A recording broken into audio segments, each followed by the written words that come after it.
And now, prepare your ear holes for penetration as we bring you another great podcast from the Poop Culture Extended Universe. Before we get started with the podcast, I gotta share with you that the PCEU is running a contest with our sponsor Vault, where I need all my listeners to go to the website or download the app at vault.io/rewind for 2 months of free password and data synchronization using visual aids. Also, it's going to help keep me from spinning the wheel of misfortune where I could end up sporting a pedo mustache or have a sexy ad written for me on casual encounters, and I gotta share all the replies. So get your 2 months of free data synchronization and keep me free from spinning the wheel of misfortune by going in and signing up at vault.io/rewind. That's VALT.io/rewind. And now to the show.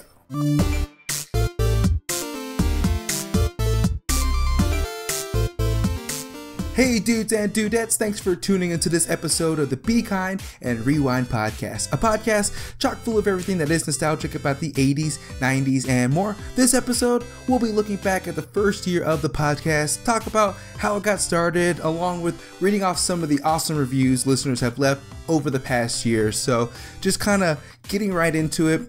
First, I hope everybody had a stellar Christmas with family, friends, and loved ones. I had the pleasure of spending Christmas with just my wife and I. We visited family a few weeks back, so we did the holiday stuff early, and so now we're kind of relaxing, and it's a lot less stressful with travel not involved. So we actually just got back from snowboarding in the Rocky Mountains this afternoon, and now here recording this awesome podcast for you amazing listeners. And speaking of, I want to thank everyone who's been listening to the podcast over the past year. It really means the world to me that you guys have basically dedicate time of your life to sit back and listen to my voice ramble on about nostalgic things. So the podcast, over the last year has been growing steadily since really January when it when it first started, and it doesn't look like it's going to slow down. And that's thanks to all you listeners. So again, I can't thank you enough. I appreciate you all tuning in every week as things have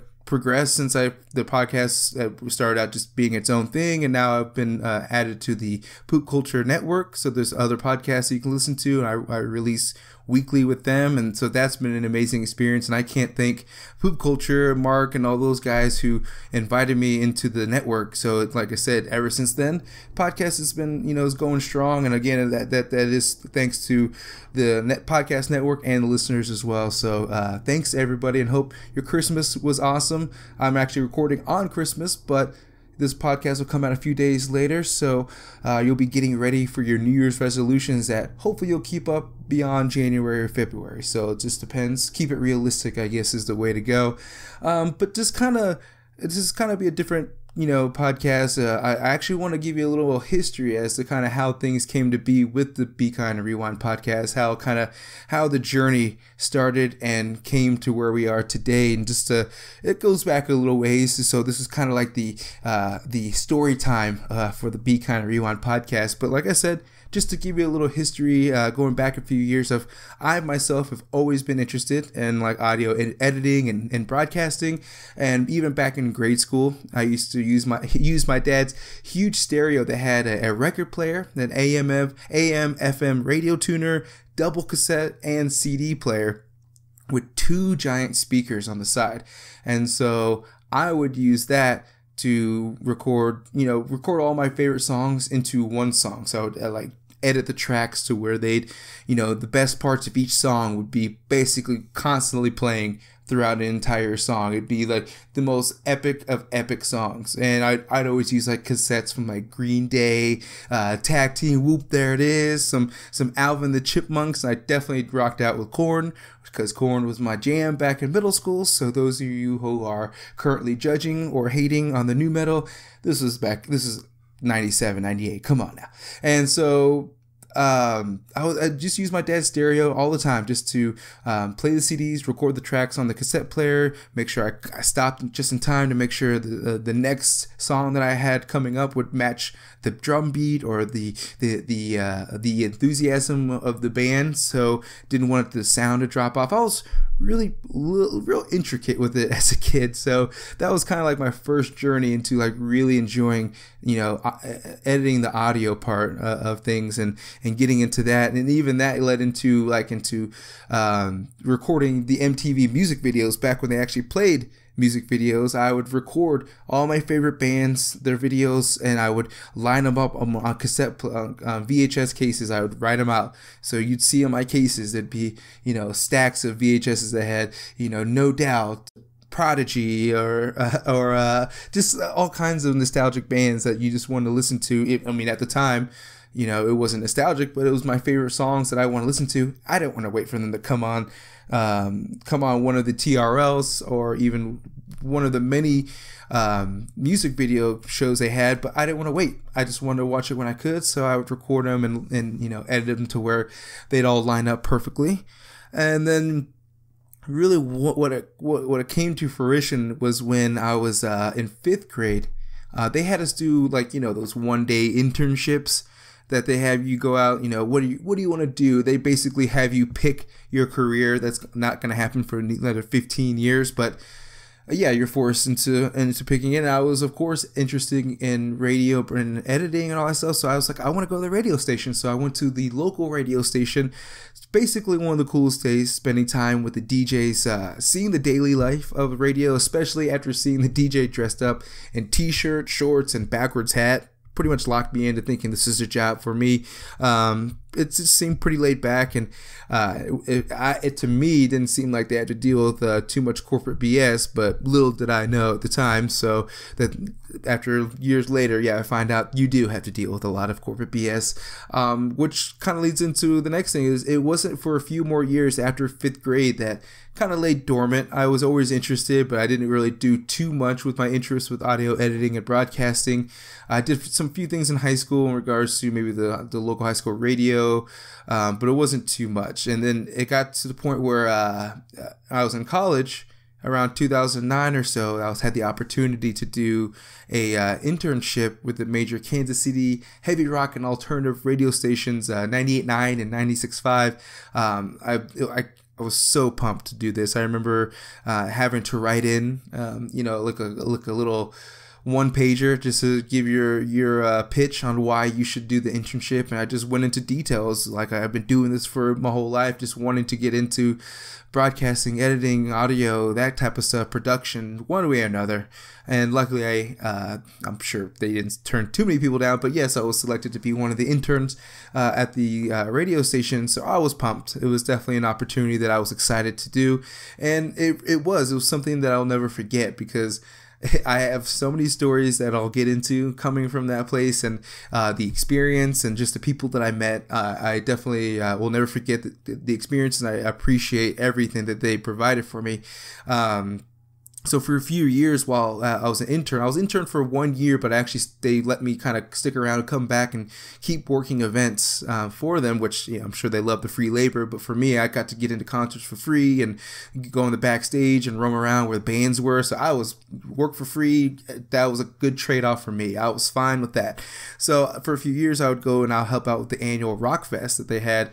It's a huge concert, over 20 bands. You know, usually the most popular, like heavy metal and hard rock bands, like there's like the Stone Temple Pilots. This is before Scott Weiland's death. They had Volbeat, like Stone Sour, Disturbed, 311, Incubus, and Korn as well. Korn will come up again for a third time, don't you worry. And so yeah, those are just a few of the main bands that would come and headline, and there'd be a slew of other bands. So I was always excited because, of course, growing up, I was a huge heavy metal and rock fan, and so that itself for me, that just being able to do that was an overtop opportunity. So I would go there and I would just have different jobs. The 1 year I was doing the bands, the VIP bands for people to get into the VIP area. Another year I think I was in charge of the backstage area, making sure that the bands, got out of their buses in time. And then the last year, where this next story comes up, is I was in charge of carting bands in a golf cart from their buses to the stage and back. And so I would cart, a number of bands throughout the day, and a lot of cool bands. You just kind of chit chat with them for the 4 or 5 minute ride it is from the stage back all the way to their buses. You just chill out with them, talk about whatever. And so I happened to have the band Disturbed one time while I was driving them back. And like I said, pretty chill guys, just kind of shooting the shit. It was kind of a rainy day, so I was just trying to make conversation about the weather, how it had been a nice week up until the concert, and the storm rolled through basically right when the concert started. And there's a little bit of moment of a silence, but then the lead singer with a dead face looks at my soul and says, "That's 'cause we're here, brother." And then there was this few moments of silence, and I was just like, I had no words, but I was like, you might be right, and just nodded silently, and I just kept driving.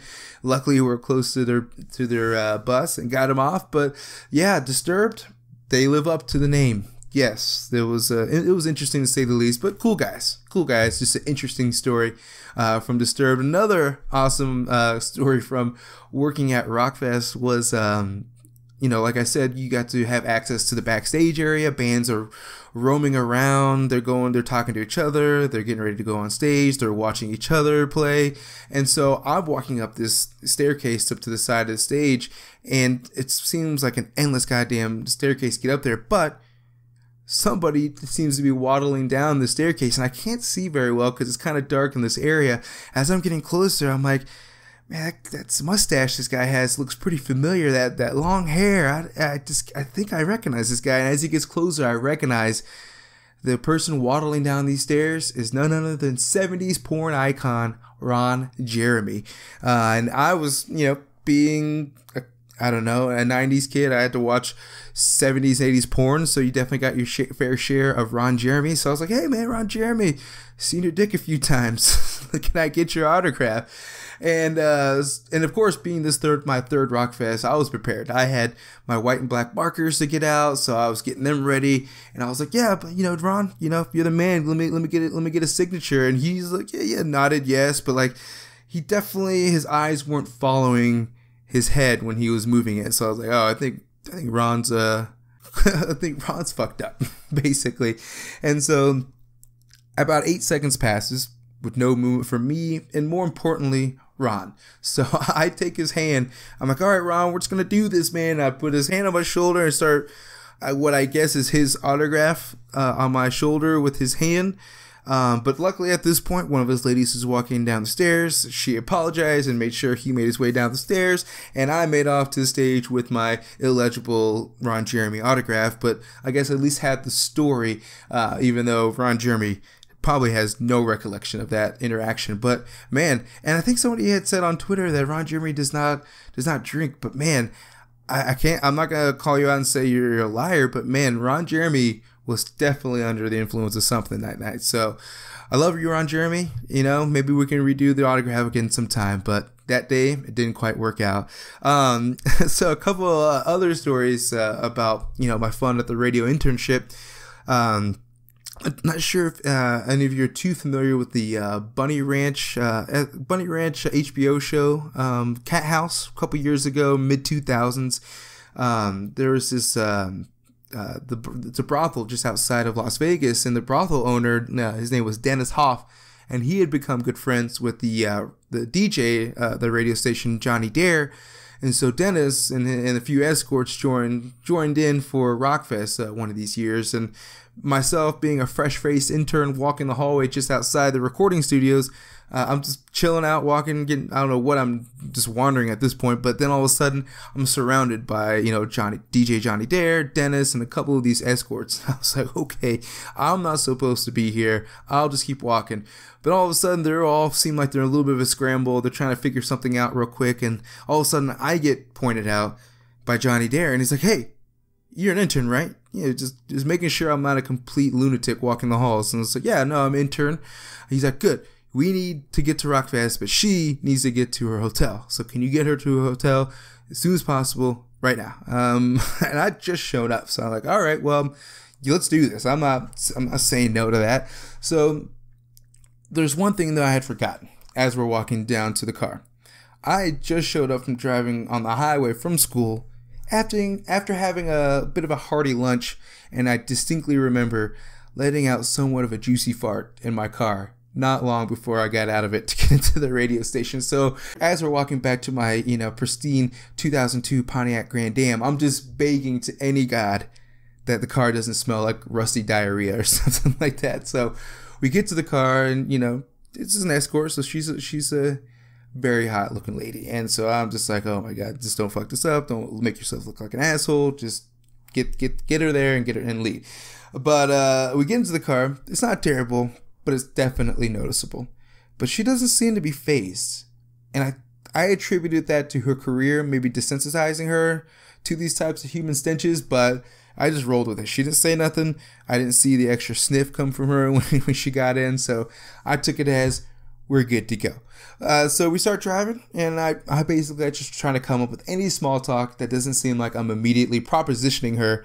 But no, we immediately start talking about the most money she's made in one night, which was like $40,000. And I was like, well, what the hell did you do with the guy? And she's like, well, the cliche is, pretty on point that most guys who pay the most are the ones who just want to cuddle. I was like, what?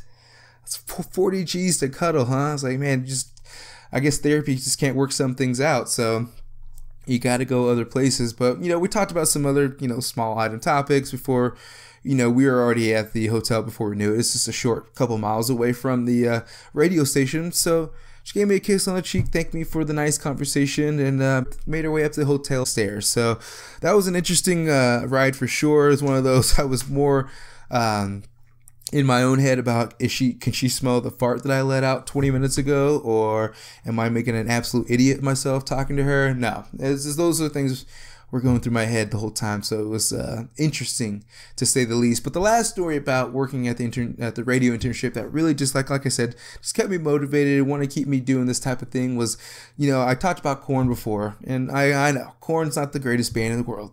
But back in the day when I was in middle school and Korn was coming out, they were my jam, man. I got down on them. And so it was a couple years later that, of course I get to work at the radio station, and I'm at the concert, the Rockfest, and they're headlining it, and I get to go on stage, not on stage, but the side of stage with all the friends, the girlfriends, the future mistresses, all of them. I get to go on stage with them, and we were watching Korn just deliver one of the best performances I'd ever seen. I'd seen them like a handful of times before this, but they played like every song I wanted to hear. They played a set list that I made up. It was a perfect situation, and I just remember taking it all in, just being like, dude, this may never happen again. Just take it in and enjoy it, and like just really appreciating what the situation, the internship, and like everything was providing for me at the time. So I was just taken back by it, wanted to be in the moment, just wanted to be like, I want to just make sure that I can maybe in the future provide myself an opportunity to do something like this in the future somehow. So, that's just one of those things that I really, again, when I talk about unforgettable experiences with the radio internship, that was it. That was one of those main ones. And so, yeah, I was just excited to be able to do that, and, be able to help friends get tickets to shows, and, be able to, just interact with bands that I had been listening to for years and things like that. So it was just one of those things that I'll never forget, and I'm truly appreciative for the radio internship. So that ended, around 2011 or so, and so after that, my wife and I, we moved to Tampa, Florida, just to kind of try something new. We'd lived in the Midwest our whole life, so we just want to try something new. So we moved to Tampa, and not long after moving there, I had been volunteering at a community radio station.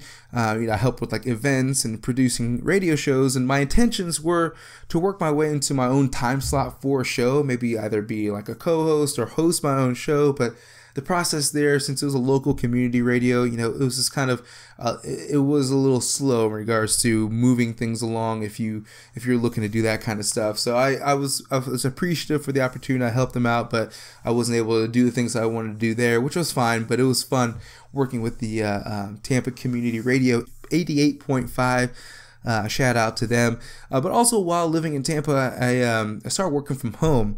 And so, of course, if you work from home, you're not going to sit there in silence. So I needed some form of entertainment to listen while I was working. And of course, YouTube was the first option. And before 2011, I was just using YouTube for like music videos and watch people play Halo. And which sounds crazy because at this point, YouTube had been around for a few years, but I really didn't dive too deep. I just use it for music videos and like just real, surface area stuff. I didn't really get too deep. I didn't go down the rabbit hole yet. I hadn't really gone down too many rabbit holes with YouTube. And so, of course, like I said, trying to find some source of entertainment, something I wanted to listen to. Of course, I love movies and movie news and behind the scenes stuff and just overall news that comes at you quickly. And so I started watching Philip DeFranco and then, of course, Nostalgia Critic. And I fell in love with the concept of being in charge of your own voice and brand instead of just adhering to like the restraints of working in a corporate radio setting where they have lots of guidelines, lots of restraints. But of course, if you have your own podcast or your own YouTube channel, you can do whatever the fuck you want. So I was like, damn, that's a pretty awesome concept, something I've been wanting to get into. Radio has been really hard to get into, and then when you do get into it, it's a roller coaster type situation depending on, what you're trying to do. And so I was like, well, why don't I just maybe be in charge of everything? It's my own, I'm in charge of my own fate when it comes to this broadcasting and editing and all this good stuff. I don't have to worry about, all the corporate stuff. So I was like, you know what, let's try this. Let's give this a go. And like I said, watching like Nostalgia Critic and the way he did his reviews, incorporating, references from other movies and just the way he reviewed and created characters. And the same with Phil DeFranco. I just enjoyed the way he delivered the news. It was all quick paced. He told you the news, gave his opinion, moved on. And so for me, I was like, well, I think I love movies, so I think movie reviews will be something I would enjoy. So after about a year of watching and learning what it is to be your own voice online, I took the plunge and I started my own YouTube channel, and that was called Circuits of Time Review. And it was basically a reference from Bill and Ted's way of traveling through time, through the circuits of time. I'll be reviewing movies from all different types of, 70s, 80s, 90s type stuff. So I figured that would be traveling through the circuits of time. That was my own nerdy reference in that area. But it was also for me to learn how to use Photoshop and edit in Audacity and Premiere Pro, and just something that I would hope to get into at some point as a career. So I just need to start teaching myself how to do this stuff. So that was another angle into why I wanted to get into the movie review channel. And it was a fun learning experience, definitely fun and hard to watch my earlier videos, seeing the quality and just how things have progressed. So it's hard, but it's fun to watch because, like I said, seeing the progressions from the first video to now is definitely humbling, to say the least. Like I said, I enjoyed doing it, and I did it for about a year or so, and I met a lot of other YouTubers, people all over the country and all over the world, and that was an amazing experience to be able to do that too. So that was one of the things I took from that that I really enjoyed, is being able to meet and talk and just share common interests with people from all around the world, like instantly. It was crazy to me, so I definitely loved that.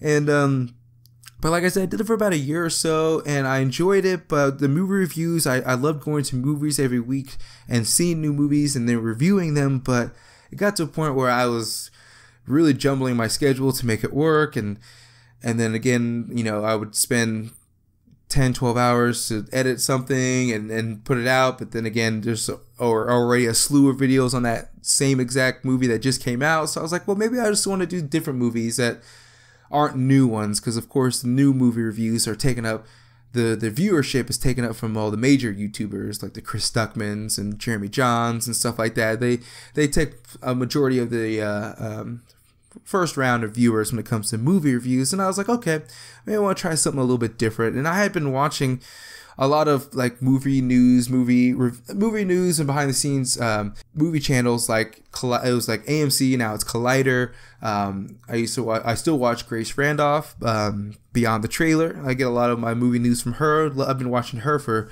a couple of years now. And so I just loved getting that type of information, knowing that type of information about some of the movie production. So I wanted to switch things up from the movie review channel to a movie news podcast. So we kept the name Circus of Time Review, but it was now a movie news podcast. And that itself was fun. I did it every week. I had other YouTubers come in, and we did a Google Hangout session, and I had maybe about 2 or 3 other guests, and we would just go through that week's movie news and just kind of talk about it, get our opinions on it, what we thought about it.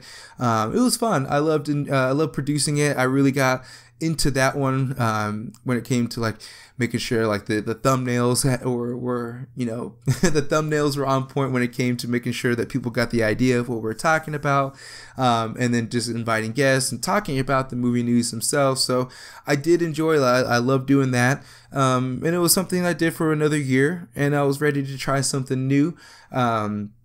Not that really took up too much of my time, like the movie review stuff, but I just wanted to do something solely a podcast, because that was my intentions from the very beginning. The movie review and movie news stuff was great, but it was just a transition to get me to just the podcast. And so that's when I was like, okay, we're gonna pivot. We're not only going to change the theme, but we're gonna change the name. And that's when I was like, let's go Be Kind and Rewind, which, most people who remember the Be Kind, Please Rewind stickers that you would get from on the VHSs you would rent from Blockbuster and all those other stores, because if you didn't rewind them, they would charge you to rewind those tapes. So yeah, I just figured it'd be a nice little play on that. Be Kind Rewind podcast. Let's talk about things from the 80s, 90s, and more.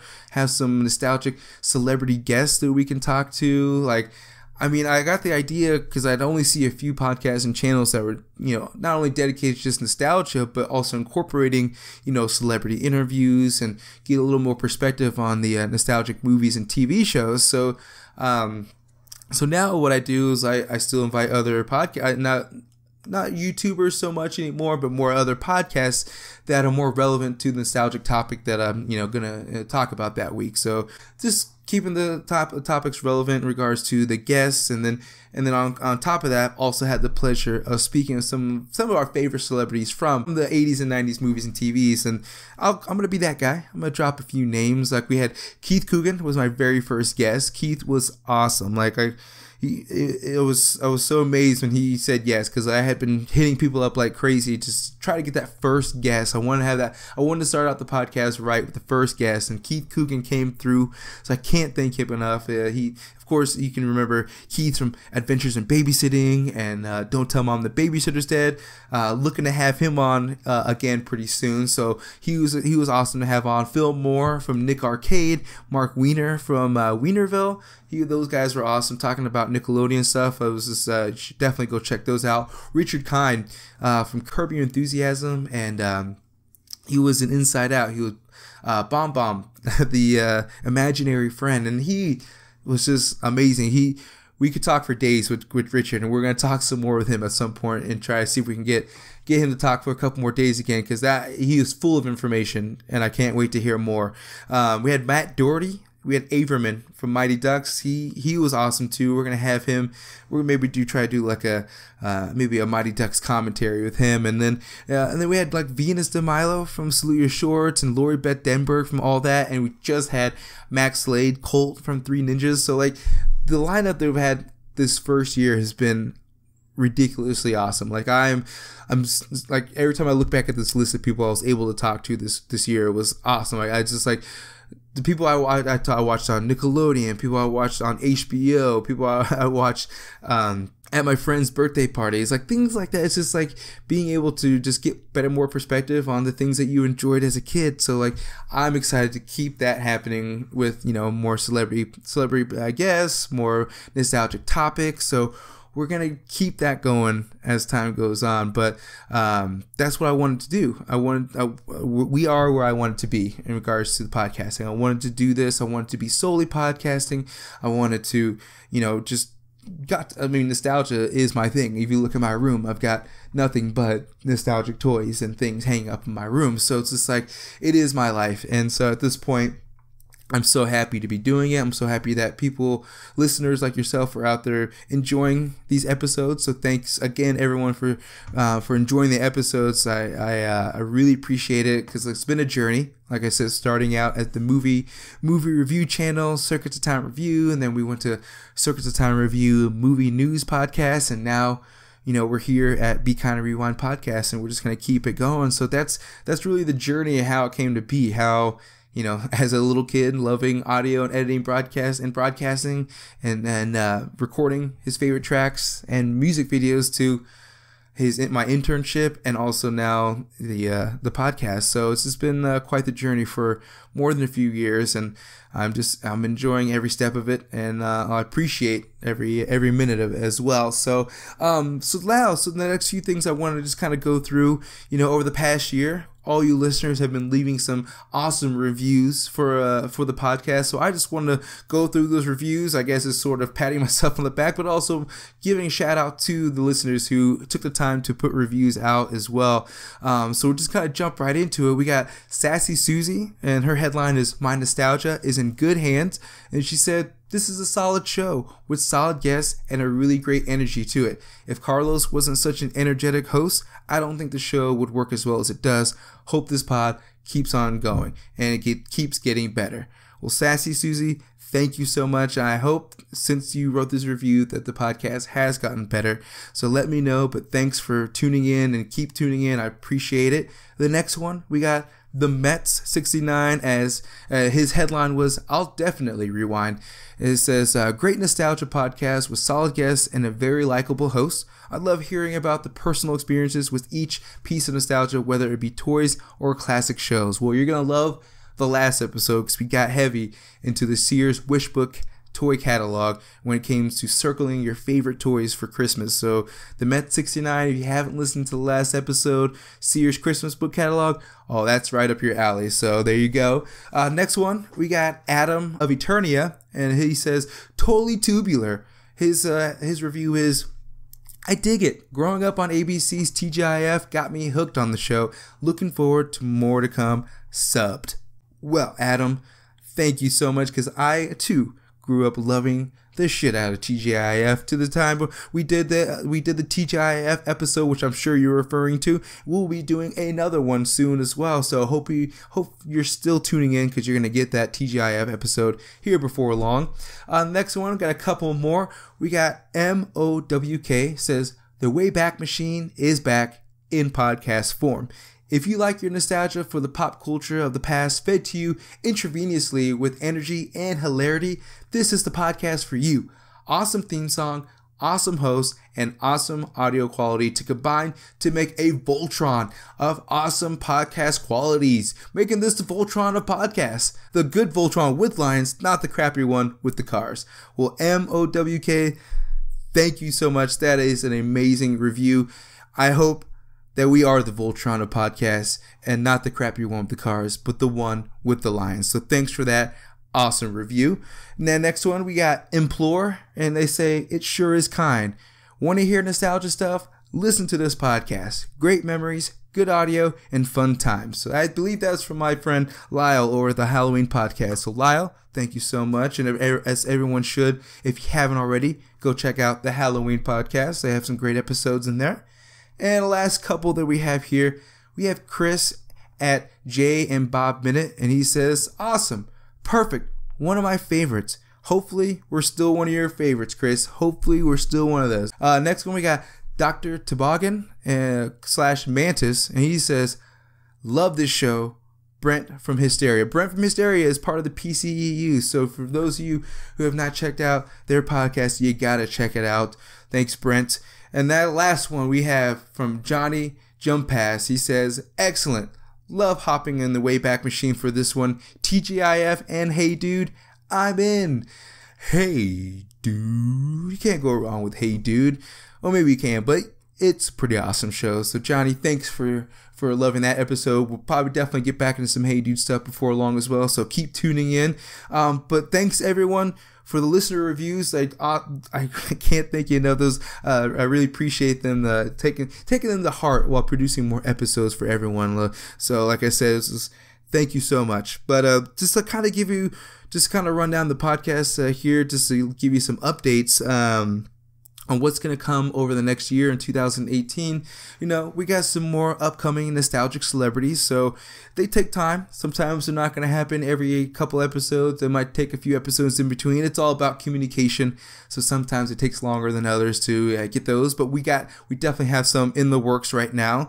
And then also, we're going to have some previous celebrity guests come back onto the show, and we're going to do some movie and TV commentaries. So talking about like maybe having Keith Coogan come back and do a Don't Tell Mom the Babysitter's Dead commentary, or Phil Moore come back and do a Nick Arcade episode. We'll do something like that. So that's kind of what I got in store for some of our previous celebrity guests, while we have some more new celebrity nostalgic guests. But another thing that listeners can definitely pitch in on is any nostalgic topics that I maybe haven't gone over or you think needs to be covered. It needs an hour of its time to be talked about. So any listeners, send me your nostalgic topics to Twitter.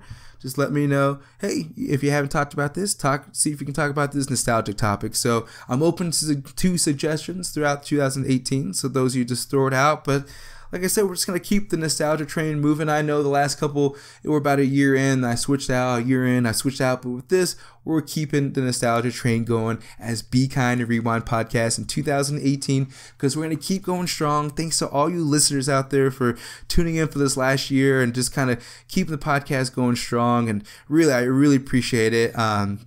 Just seeing everybody, comment or like or follow, subscribe, everything. It's amazing. So again, can't thank you enough. But really, that's all I have for this podcast. I wanted to just kind of give you a quick update, a year in review, and how things went for the podcast. What really got me into wanting to do this kind of thing. So you got a little bit of a life history on me, and then just kind of talked about some of the awesome reviews listeners left over this last year. So again, we're gonna keep this going over the next year, but I thank you guys so much for getting me to this point. So again, thanks for tuning into this episode of the Be Kind and Rewind podcast. Make sure you subscribe, like, follow, and rate the podcast on iTunes, SoundCloud, Spreaker, YouTube, and Poop Culture Podcast Network at poopculture.com. And also follow the podcast on social media on Twitter, Facebook, and Instagram at Be Kind Rewind Pod for all of your nostalgic needs. So thanks, and be excellent to each other.